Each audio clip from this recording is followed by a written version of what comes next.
Welcome, Jaymie. You ready? Oh, yeah, right on. Oh, Skit, I am ready. all right. Well, thank you so much all for being here. I'm Karen Filipovich. This is the last webinar of our early childhood family engagement webinar series. I'm with Montana Head Start Association. We're so happy to have you here today. Our trainer and presenter extraordinaire is Jaymie Hazel, who her day job is the Head Start Family and Community Partnership Manager, and she's an expert in helping us learn how to connect. And this is Connections, the Not So Secret Sauce. Jaymie, I'm going to turn it over Good to morning, you. welcome. I think that we're all experts when it comes to connection and coming together and what this engagement is about. And I am so excited that you all took time out today. True confession time. This is my very first webinar ever. And I have made it as simple technologically as I humanly possibly could, but my hands are still sweating. So I'm going to ask for grace in advance, and then we'll see how this all flies. Right? So please keep introducing yourself. I love that. That was what I say. I'm all about the reactions. I'm all about silly faces. If you guys know how to get the rabbit ears on or float yourself over to Hawaii or some other tropical island, go for it. I think fun, laughter, being together, and just letting our little freak flags fly is the first thing we need to do to start connection and You have a engagement headache? because it creates No. safety, Oh, right? So, with that being said, I am going to jump into our time together. And are you all seeing the spider web, the key to family engagement, connections, the not so secret sauce? yes. Excellent, excellent. Thank you all for continuing to put your stuff in the chat box. We have Karen monitoring that. I'm also really great and fine with being interrupted and just jump in and say something if it comes to mind. So, hope you all got something nice to drink. You're comfortable. And we're going to begin with what we're going to be covering today. So this is an overview of what we're going to cover during our hour together. I apologize for looking here and then there. This was something I was hoping to figure out, but there's a few things I do have written down that I want to read, or we'll be here for about 3 hours. I tend to improv long, like jazz style. So anyway, I hope our time will be interactive and informative. We have a lot to learn from each other, and each one of us is an expert on here. Um, we all have experiences and wisdom to share. And as we learn together, we're going to be reflecting on multiple levels. We're going to be zooming in and zooming out. And what I mean by that is we're going to be looking internally. We're going to look out into the world. We're going to look at children, the families, the communities we live in, the systems that are over us, the time continuum that we all live under. All of these things are rolling in and creating the experience that we're living today. So what I'm hoping is that people are very interactive, that you've brought your curiosity and your creativity, and then we'll keep moving from there. So I'd like to introduce you to my Gigi girls. We've got Gertrude Maggie May. She is the one-eyed, no-eared, no-tailed, amazing rescue cat that saved me about 8 years ago. And then we got Georgina Rosie McKee McKeef, uh, uh, and she goes by Georgie. So we got Gertrude and Georgie, and just because we say these words that we hear all the time, connection, engagement, it doesn't necessarily mean that we're seeing the same things when we use those words. So before we begin, uh, to get into these concepts, what I want to do is share a little slideshow with you. And in this slideshow, I am a collector of quotes and I love pictures and visuals. And I thank you all for who sent in what you think of when you think of connection and engagement. That song that was playing in the beginning, Watching You, was what Ashley Louderback thinks of. And I am not, I don't know a lot about the country music genre, but I can tell you, I think this is my new favorite song. And it made me want to connect with country music a little bit more. So you never know. So with that, we're going to go through a little slideshow together and enjoy.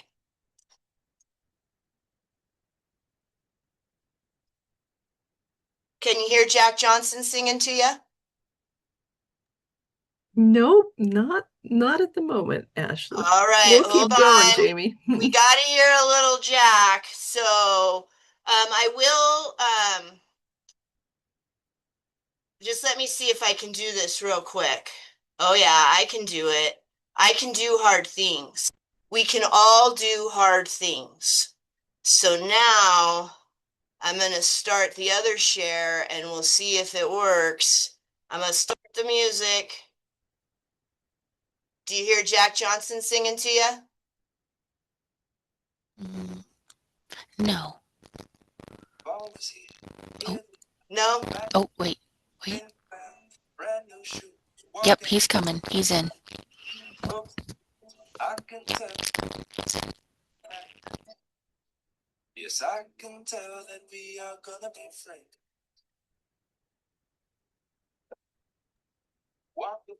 Susie, come on. Sometimes you have to go into share screen and click sound. The bugs we found safely walk to school without a sound. We safely walk to school without a sound. But here we are, no one else. We walk to school all by ourselves. There's dirt on our uniforms. We're chasing all the ends and ones. We clean up and now it's time to learn. We clean up and now it's time to learn. Numbers, names, learn to spell. Nouns and books and show and tell. Playtime, we will throw the ball. Then back to class, through the hall. Teacher marks our height against the wall. The teacher marks our height against the wall. We don't notice any time. We don't notice anything. We sit side by side in every class. The teacher thinks that I sound funny, but she likes it when you say, tonight I'll dream in my bed while silly thoughts run through my head of the bugs in alphabet. And when I wake tomorrow I'll bet you and I will walk together again. 'Cause I can tell that we are gonna be friends. Yes, I can tell that we are gonna be friends.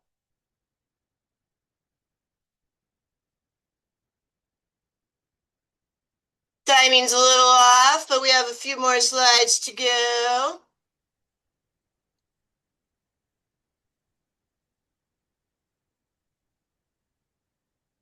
And thank you, Jaymie, for these wonderful examples of connection.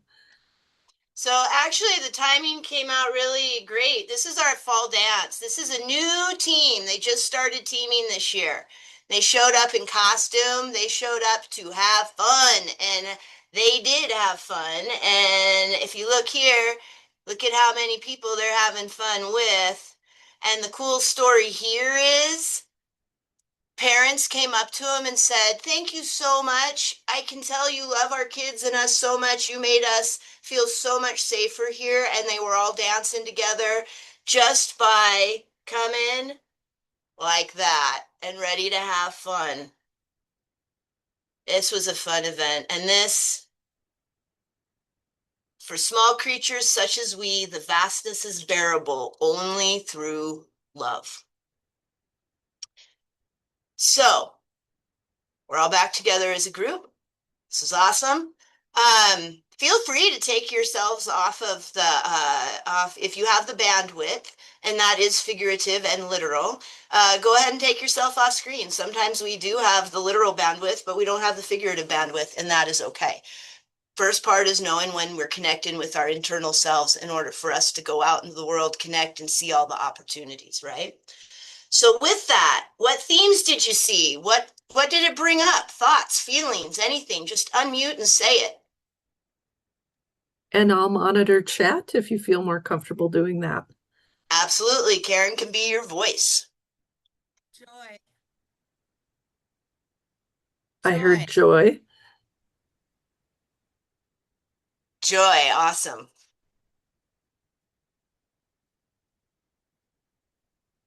What else? What about the images said connection? How did you see? Or engagement? What was the action behind it? Oh, I see someone said excitement. Get my chat on at the same time. Yep. Smiles, connection, community, support. I feel like everyone was attending to each other. Like you could tell that they were there in the moment, not on their Yeah. phones, not distracted. Yeah. Yeah. Right on. So I think hopefully that kind of couched us all on what we're talking about when we're talking about engagement, we're talking about connection. There was a lot of things happening, a lot of different examples, a lot of views, a lot of experts. I hope you saw your name out there. Thank you for your contributions to this. We are going to jump in, and I know that I shared. Oh, let me get the sound on too. Good, good. I got it all. I know that I shared this video with you earlier. I went back and forth on whether or not I was going to play it again. And after practicing this with my son, he said, you know what? It's 4 minutes well worth spent. So for those of you who've already seen this, I've seen it a couple times myself. And I really do believe the concepts we're about ready to think about now is couched inside of Bronfenbrenner's ecological systems theory. He says it much better and much quicker than I ever could. So please let me know. I know I'm not sharing, right? Because I can still see y'all. Yep, just share your So screen, Jaymie, and then we'll be ready. It's going. you can see it? Okay, now tell me if you can hear sound though, because sound is very important in this. Oh, goodness gracious. Why did I pay for, sorry about this. I even paid for the no commercials. It's not listed on booking.com. It's invisible to millions of travelers on our. Me and Verizon are going to have words.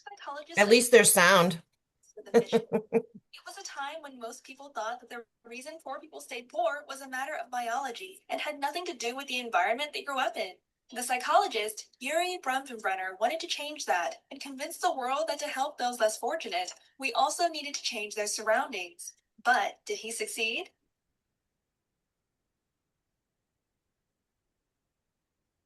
Bronfenbrenner's ecological system theory conceives that a child is influenced by 5 ecological forces. First comes the microsystem of I'm so sorry. family and friends that affect the child directly. Second are the forces of the connections between the people around the child, parents with teachers and teachers with peers. Then there are links between social settings that do not directly involve the child, such as the father with his boss, the peers with their parents, and the teacher with the principal. Next is the overarching culture, religion, and social norms that influences all others. And lastly, there is time, which changes everything over the course of one's life.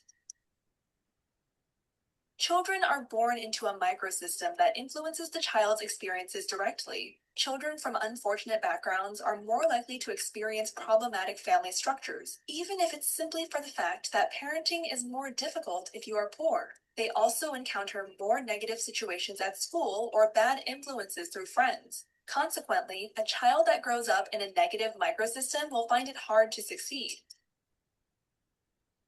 The mesosystem represents the interconnections between the elements that surround the child. For example, the relationship between the father and the school teachers. If the father doesn't get along with a teacher, the child might suffer. The exosystem involves the links between social settings that do not involve the child.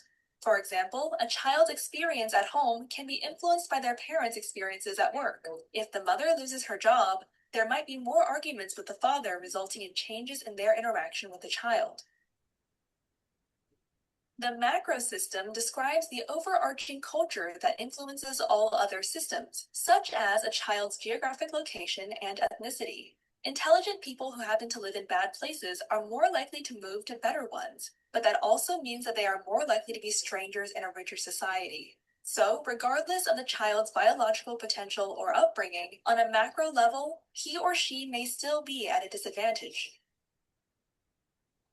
The chronosystem refers to changes in the child and the environment over time. As the child grows up, the parents may stop loving each other and divorce, which can be traumatic for an 8-year-old boy. 5 years later, he may have come to terms with how things turned out. But when the boy turns 16, his mom's new boyfriend moves into their tiny apartment, and things get difficult again. Bronfenbrenner, who was influenced by Lev Vygotsky and Kurt Lewin, convinced the US Congress that a child's prospect is not genetically predestined, but is the result of the larger environment they happen to be placed in. Children who grow up in unfortunate social structures, therefore, need a form of support that not only reaches their families, but also elements of their community. Bronfenbrenner's theory helped form the Head Start program in 1965, a government program that has served more than 35 million poor children since.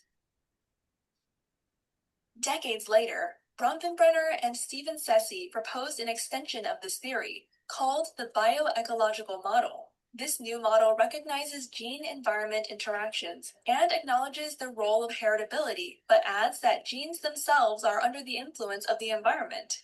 In other words, the process of heritability varies in a magnitude of potentials. How much a child can make of the potential they inherit depends on the ecological environment. Bronfenbrenner made a critical contribution to our realization that parent-child relationships do not exist in a social vacuum, but are embedded in the larger structures such as community, society, and culture. In order to develop well, he allegedly said, every child needs at least one adult who is irrationally crazy about him or her. So, that is what I could not fit in 4 minutes because there's a lot of stuff going on all at the same time, right? So what were some of your takeaways from this? It's kind of mind-blowing when we think about all these things happening simultaneously, and quite literally, we are not the same people we were 18 minutes ago because we've already had connections and interactions that have changed who we are and how we see each other in the world, right? What are your guys' takeaways? What kind of came out of that for you?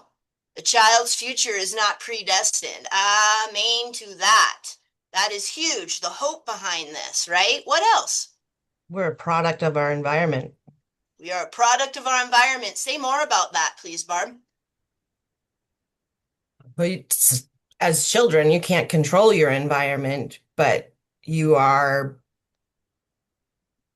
I guess, directed, or the choices you make as you grow are based on the environment you live in and what you know or don't know. Yeah. Yeah. So there's places in there that other people have opportunity to connect and engage and influence, right? So I love this. We can choose to be that one adult who is irrationally crazy about a child. That is my favorite piece, right? Supporting families supports children. Yes, children are not born out there all by themselves. What a sad, sad picture. They are in the hands and the bosoms of their family and their environment. We are influenced by our environment, and we all influence our environments. Yes, this is reciprocal. There's connections happening. I love this. Okay, so nope. There we go. I'm going to share quickly again. Here we go. So hit that share now. There we go.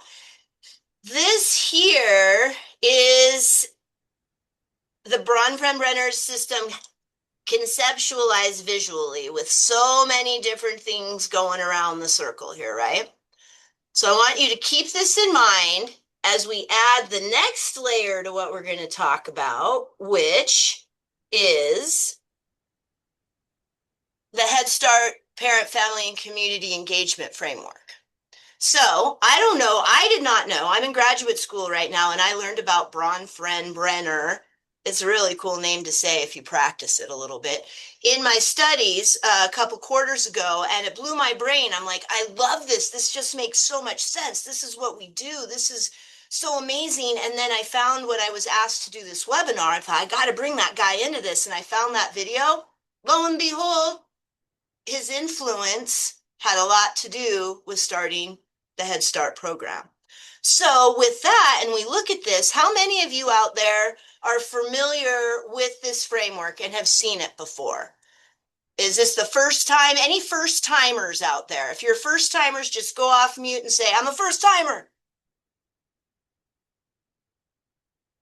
Wow, we're all experts at this. I'm a first timer. All right, you're a first timer. So what this is came out of the Office of Head Start, and it is a logic model. So what we're looking at here is very important. We start here. This is what we want. We want these child outcomes for our kids. Who doesn't want this, right? These are amazing things that we all dream for our kids. Well, how do we get there? Just like somebody said, positive supports for families create positive supports for children. So we need to focus here on these family outcomes, these 7 family outcomes, and all that those entail. And we put our efforts into this: family well-being, learning, engaging, being part of community. Well, how do we get here as a program? Well, we look at our program impact areas. And what we have is we got program environment, so important. Those teachers out there, what is environment? It's so important. It is the what? Second teacher in the classroom, if you've all taught me right. Environment's very important. Family partnerships. We know it's a fact. Research tells us children will do better when their families are engaged in the process. How do we teach? How do we learn? What are our community partnerships? We cannot do this alone. And then the access and continuity. How do we keep this all flowing? How do we make sure everybody can get to it? How do we bring it in so the tide comes in and all boats raise? Well, and how do we do that? Our program foundations. We need to have strong program leadership that understands how to support the people that are connecting with the people. We have strong professional development so that we can understand what we're doing, and it's not just, a happenstance. Well, wasn't that a fanciful outcome? I hope we can get that again. We can reproduce this stuff when we understand it and we go forward and put it into action. And then continuous learning and quality improvement, right? We've never been there. We're never going to get there. That's the coolest thing. We can keep learning because, as we just learned, we're different each time we learn something different. So if we're changing all of the time, that's fabulous because we're attuned to our environment. It doesn't mean we were doing it wrong the last time. For those of you that know Circle of Security, just because I learned something new today does not mean I was doing it wrong yesterday. It just means I learned something new today, and it's increased my choices and how I can put those into play in my life. So we're going to take one more concept now, and we're going to go into Stephen Covey's. Anybody heard of Stephen Covey and the Circle of Influence and Control? He writes a book about like 7 great habits for effective people or something along those lines. But Stephen Covey's Circle of Influence is a concept for managing focus and energy by distinguishing between things you can directly control, things you can influence, and things that are outside of your control. The core idea is to concentrate your efforts on the circle of influence, including your own actions, habits, and choices, to become a more proactive and effective person. This is in contrast to the circle of concern, which includes external issues like the weather, the economy, or other people's actions that are beyond your ability to change. So, when we put them all together now, I'm going to go ahead one more slide. This is all of the different connections and influences, ways I want us to couch this as we go forward in some of our conversations together. So when you're looking at all of these as they kind of come in, what what connections and like that reciprocity, what's happening between these three concepts? Does anybody see any themes?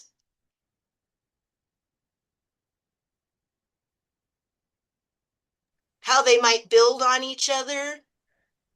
It seems like you have more immediate effect possibly on those in your immediate circle, and that might be where you start and focus and then move out from there.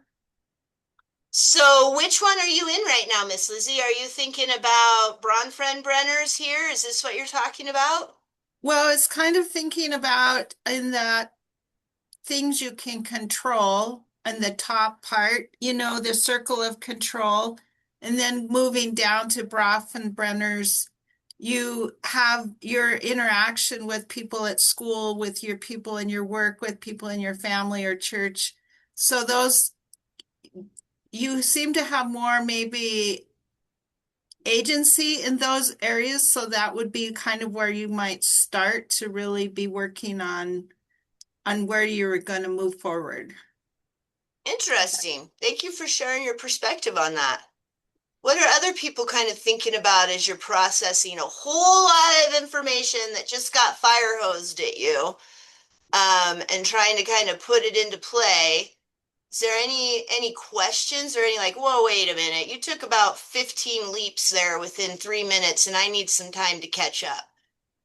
One of my favorite sayings is, we are only as fast as our slowest hiker. So I want us all to be on the same page with these concepts. Actually going to bring us together. Stopping the share so that Jaymie, we can continue the share. Jaymie, I see one in chat. How you respond impacts your relationships. Yeah. And responses, our responses, what sphere does that fit into? Control, influence, or concern? How I All respond. of them. It can, yes. It is the one, though, that is definitely in control. I have control over how I respond. So what I loved about your comment, Lizzie, when you were thinking about that, well, we'd have, maybe we'd be more effective with the people closer to us. And in that sense, I think if we think about the sphere of influence and who we are around, then the people closest to us, we have more likelihood of influencing, right? But do we have any more likelihood of controlling them? No. It gives us the illusion we can sometimes, but we don't. We still, at the end of that day, only have control in ourselves. As you said, Samantha, the commonality is relationships. It seems to be pulling heavily to the connection piece so far throughout the webinar. Yeah, it's wild, right? Because what we are pre-wired to do is connect. That is the coolest thing. That's what makes us all experts that are sitting in this webinar together. And everybody else that we come into contact out there, they're experts too. I have a good friend, actually. She's my emotional support human that's sitting over here to my right. And she has shared with me, it's the 12 rules for life. I don't quite understand it. I haven't read the book yet. However, one of them is, which one was coming to me? Oh, you know which one it is. I'm sorry. My head just went out the window on why that matters, but it'll come back around. There's a disconnection in there when you've got too many screens in front of you, right? But that relationship piece, so important all the way through. That what is wounded in relationship can only be healed through relationship.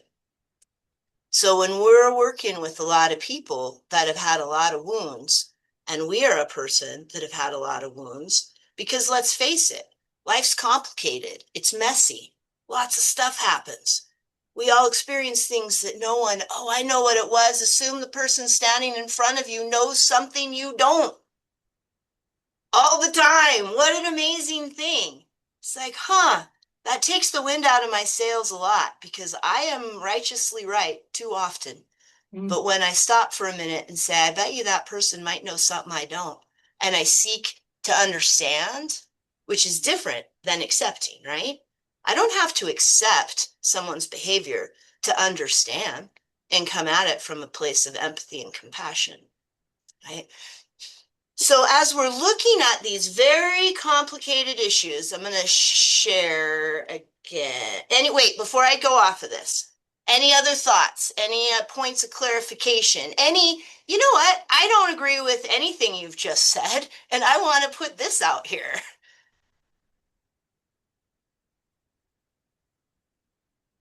Well, I'm going to interpret this silence as kind of a little bit of like, whoa, that's a whole lot. And because it was a whole lot for me, I've been changing this webinar up until literally 20 minutes before we went on. Because every time I looked at it again, I went, whoa, wait a minute, wait a minute, wait a minute. And then I had to say, you only got 60 minutes, so you wait a minute and stop putting stuff into this. So jumping back in. Okay, we're all sharing the screen again. So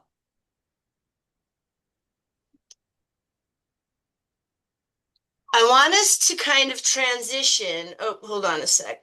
Backing it up. So just to take a look at this, when we're thinking about family engagement and connecting, I want us to think about all those things that concern us.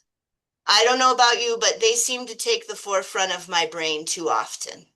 My focus is on all the things that concern me. And when you look around the world today, there's a lot of things that are concerning. There's many things that trouble me. So when I think about that, I think, what are the ways I can influence it? And if I think too long on all the things that are out there in my circle of concern, my sphere of concern, I can get so overwhelmed.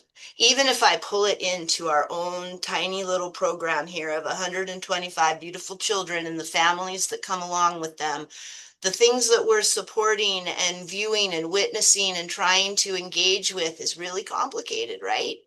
This government shutdown has been really complicated, and I don't have any control over it.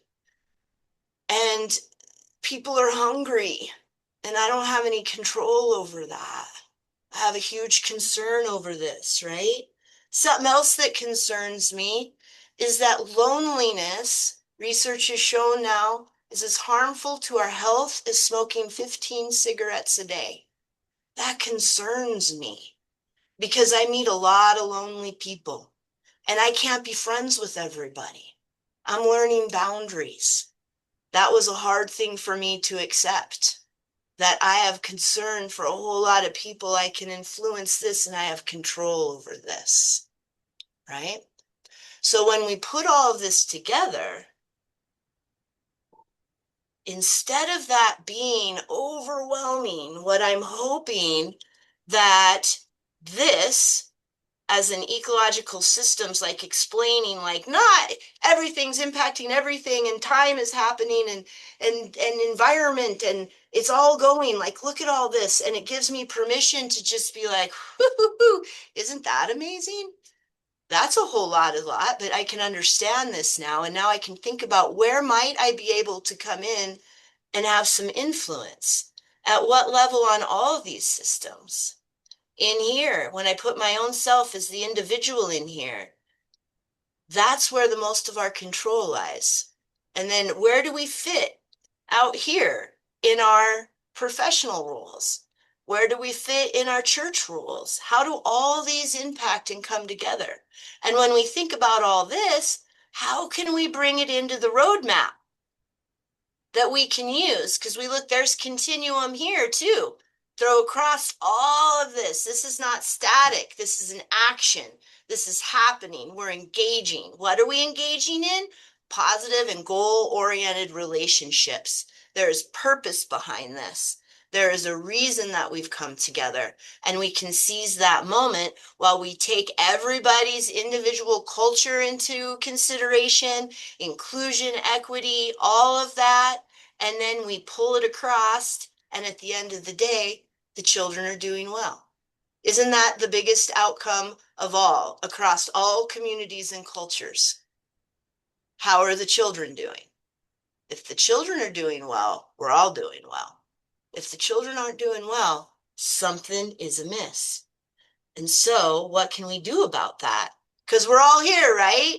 We want to take action. We want to connect. We didn't get into this line of work because we wanted to sit back and just, see a reality TV show unfold in front of our eyes every day.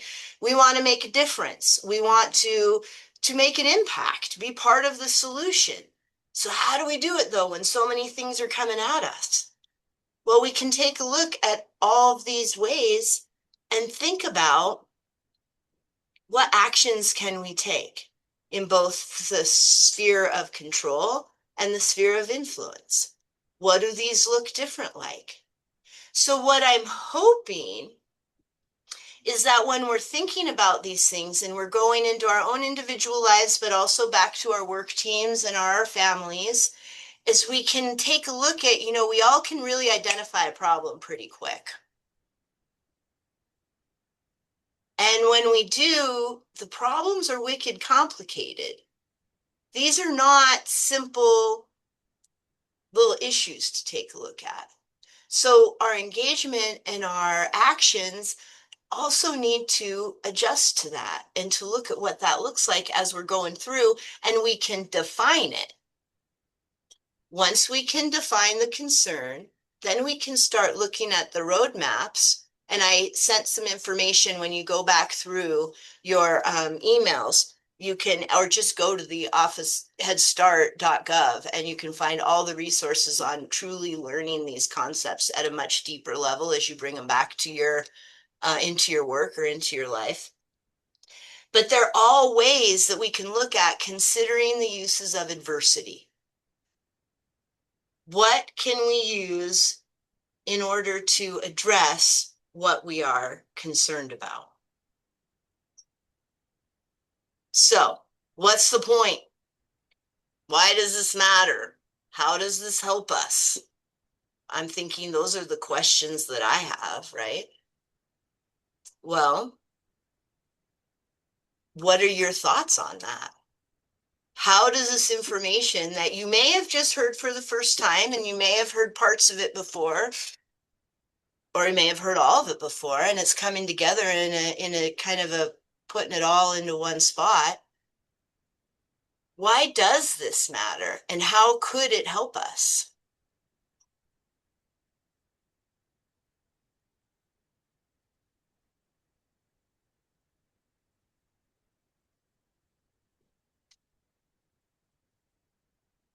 We are interconnected on some level. Yeah, we are. Understanding that, it impacts us. Like the quote I had, whatever affects one directly affects all indirectly. What we do matters. We might be planting seeds we don't see, but will later bloom. Yeah. We don't always see the outcomes of our influence. But we can be connected. Seeing the bigger picture of all the influences in one person's lives can really help us understand and build deeper relationships. Yeah. Really, when I let myself think that everybody I'm running across, they got a story. They're living through something. I don't know what it is. I can handle every human being with care. I don't have to know their story. Why do I have to know you had a rough night just so I can be kind to you today? I don't gots to know that. I can just be kind. What else?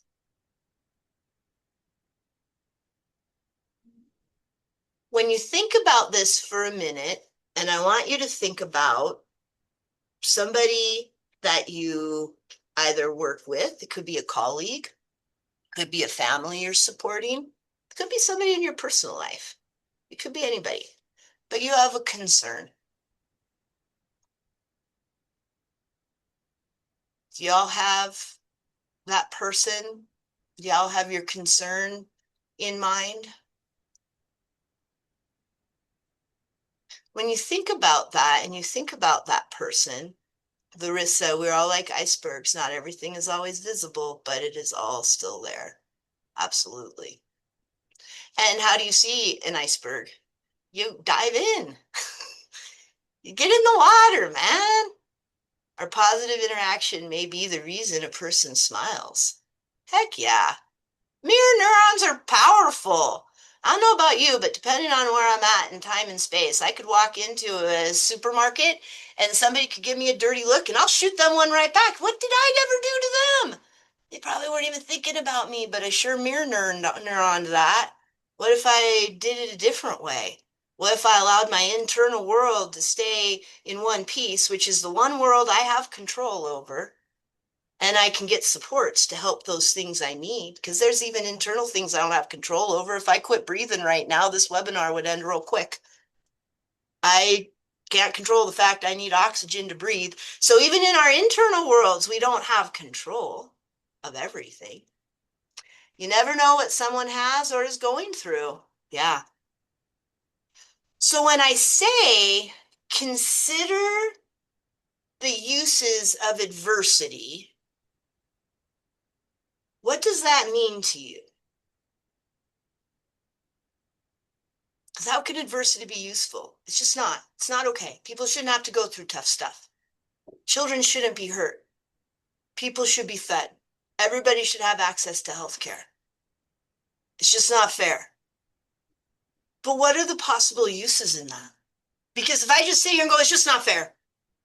Okay, you're right. You can learn from adversity. Think outside the box. Absolutely, Angela. Gives me a different perspective. If I've been through something, I can see things different. And if you've been through something, you can see things different. Knowing where a person comes from helps us provide the necessary supports to help them be successful. Absolutely. And knowing where we come from helps us be able to engage with them and connect without assuming our story is theirs, because it's not. We're very connected, yet we're separate beings, right? So that connection piece is about empathy. It's not about, I know exactly what you went through because I did the same thing. No, we have a separateness. And I'm nowhere in your story, and you're nowhere in my story, but we're sharing stories together. When we do our parenting classes, Angela says it is powerful to listen to everyone's point of view because we have all gone through different things. Yeah. Yeah. And that brings connection too, right? Oh, that was similar. Or you handled that. I didn't think I could ever do it, but you got through it. I bet you I can get through it. Samantha says adversity is useful in many ways, though if we embrace adversity, we can then shift our own perspective. How can we support those facing adversity? How can I create a positive impact with adversity? Absolutely. And I love all the questions, right? Because the more questions I have, the more I get to learn. The more I think I have of information to share, I probably need to check and ask a few more questions, because I am far from understanding anything. And the closer I get to accepting that, the easier it is to accept all those things that are outside my sphere of influence or control. So for me, and I've always wondered about this, and it's a pretty popular prayer, it helps me answer some of these questions. When I can use all of these different frameworks and these different ways of viewing something, it helps me break some things down and can kind of bring me to a different place of serenity.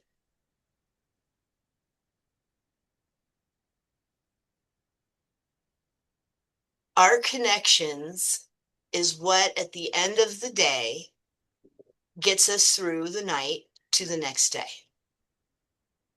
It's the only thing that ever really has. When we look at the events that are happening around the world and we can get so overwhelmed, what happens to some of you when you disengage or you're disconnected? What are the behaviors that start to happen?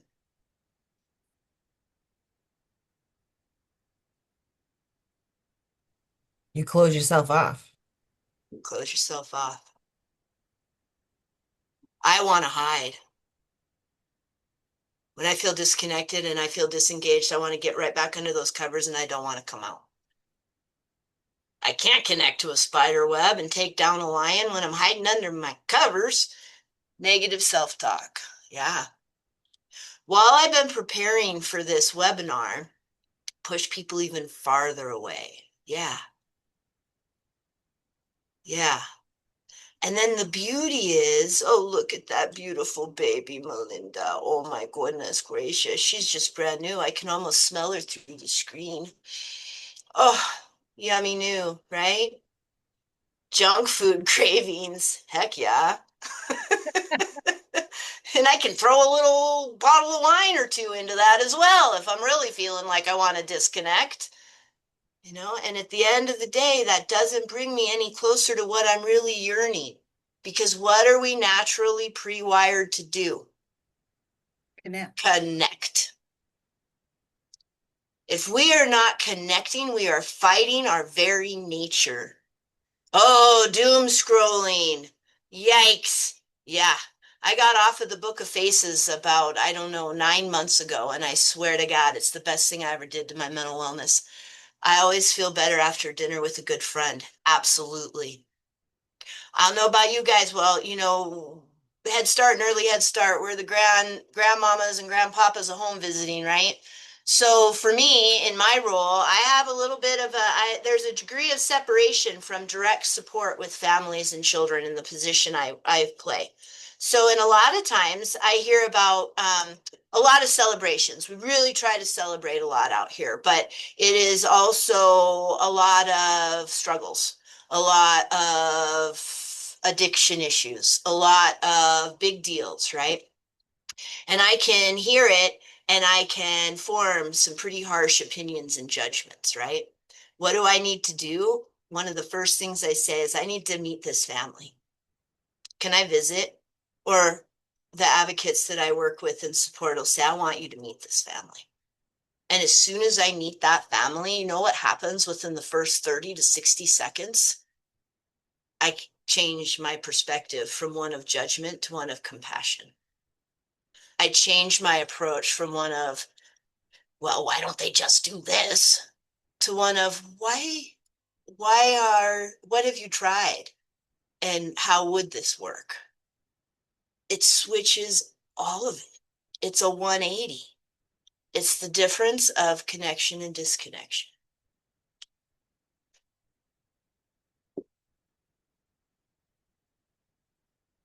And I'll move to my next slide. So I'm going to share one more. So I super love it. So relationships are dynamic. They are never static. They're either deepening in connection or they're disconnecting. So I think you can tell by now, I am a huge collector of quotes. I love quotes.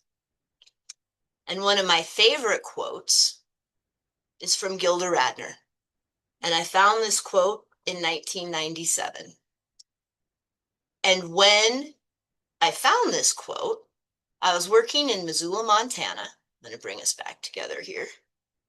And I was working for Opportunity Resources, Inc., and I was supporting a gentleman who was in his 70s living with his aunt who was in her 90s in their home. And they had this fabulous house on 3rd Street with a full functional attic. And we got this great idea that in order for both of them to continue to age in place, we would just have someone come and they could live in that space, and in exchange, their rent and things would be covered. And it really was a great experience. There was 2 different people who lived in that. And the first gentleman who came in, it was a beautiful connection until one day I got a call that said, you need to come here. We need you to identify this gentleman's body. He had completed suicide in their garage the night before. And while I was standing in the kitchen with my buddy Bob and his Aunt Ruth, I looked up on their little cupboard and she had taped to it this quote from Gilda Radner. I wanted a perfect ending. Now I've learned the hard way that some poems don't rhyme And some stories don't have a clear beginning, middle, and end. Life is about not knowing, having to change, taking the moment and meaning the best of it without knowing what's going to happen next. Delicious ambiguity. And I've held that from that moment on every computer and every surface and every home I have been in, because the story is still being written. And thank goodness I'm not in charge of writing it. I'm in charge of living out mine. And I get that gift. But I am not in charge of yours. You are all the queens and kings and royalty of the kingdom of you, as I am of mine. And when we can honor that inside each other and look at that with unconditional positive regard, even in the most overwhelming set of circumstances, there's hope because there's always connection. I can always do something in any situation because I can always connect. And once I connect, I can engage. I don't got to know the details. I just got to be really great at improv and be really comfortable with messy. That's all you got to do. But it can be scary and overwhelming, right? I'm here just feeding. Gilda hit the nail on the head. Heck yeah. Delicious ambiguity. So, I would love to know what your guys' takeaways, what your guys' thoughts, what your guys' needs still may be. What are you going to do with this when you get off of this little webinar time together?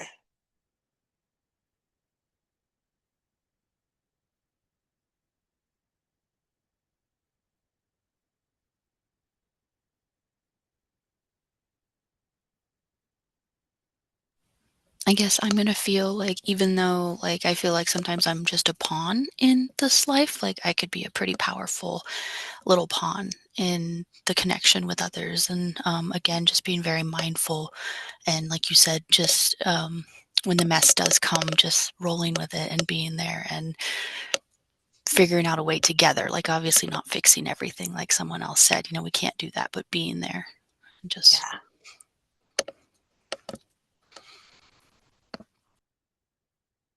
You guys get a time in your head where you were really felt alone. You were overwhelmed. You were afraid.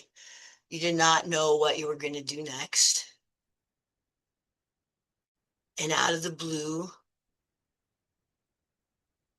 somebody connected with you.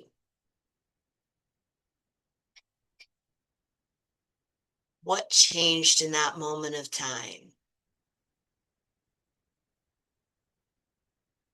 The situation's still the same. But yet I got somebody sitting next to me this time. And I can do hard things when I got somebody who cares sitting next to me. I love this. When we realize we are not here to fix everyone, but to connect and engage with them, life becomes more manageable. Tammy, I'm saving that. Hopefully, I'm putting it on a quote. I'm sticking it on a picture. Actually, all these, if I can get these, like, there's a lot of great quotes in here, Karen. I want all of them. Keep doing what I'm doing. I've been told I am too empathic. Oh, not such a thing. Naive to people's intentions. Melinda, you are being your best self, and we embrace our superpowers. And then we also have to have empathy or boundaries with our empathy, right? So I got my little, like I said, my support human over here also has a list of boundaries I read to myself. And one of the most powerful ones that she put in there, and luckily she put it at the very end, or I probably would have said, I'm never speaking to you again, is I can support people without being the hero. Drop mic. I don't need no heroes in my life, and I don't need to be a hero in anybody else's. Samantha, I think overall this webinar highlighted the importance of not only prioritizing others as servant leaders, that is our internal instinct. But to prioritize ourselves as well. If we are well loved and cared for, we can in turn love and care for others. Absolutely. And the other thing I just recently learned in graduate school is for a long time they thought that the biggest determinant of positive therapeutic outcomes lied in the therapeutic relationship. And indeed it does. No matter what modality you use, theory you go to, how skilled you are in employing all of it, it is that positive, tight therapeutic relationship that determines the positive outcomes of this time together. And what they just found out, what is even more powerful, is what I have got going on inside me. So the relationship I have with myself and my ability to regulate my internal world, be aware of who I am, know who I am, learn and heal, that is the strongest influence that then leads into that therapeutic alliance. So absolutely, Samantha, the oxygen mask needs to come here first and stay on. It doesn't say I'm going to put it on, go, here you go. Get your oxygen mask on. Keep it on for the duration of the ride. You can help other people put their own oxygen masks on. And then we keep on rolling and the world keeps on spinning regardless. I really appreciate all of the time that you guys took out of your days today. It's not easy carving out an hour.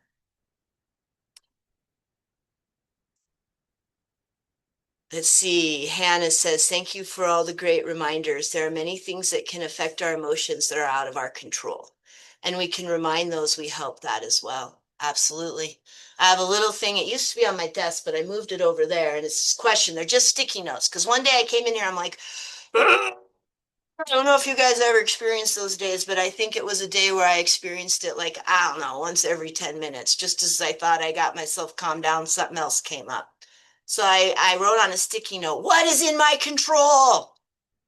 And hid it there because it felt like everything was. And then slowly throughout the day, I grabbed another and I said, my attitude, the tone of my voice. Every time I come back from a situation that like erupted even further because of me and how I chose to control and what I could and get confused between concern and control. So I can control my tone, my attitude, the words I choose, my perception, perspective taking, and compassion. Those are all things that are in my control all of the time. Every day we all made a choice. We wake up and we choose. I'm going to get out of bed or I'm not. That's the first choice we make. Whether we know we're doing it or not, we're doing it. And so are the families and the children we are connected to and we're so invested and want to engage with. So with that, I'm going to leave you, well, maybe, my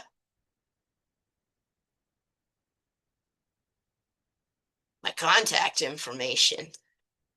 This was a pretty cool connection. Me and Dolly earlier this year, we became besties. The cat was at the Capitol, owning the people's house with all of the children and reading awesome storybooks.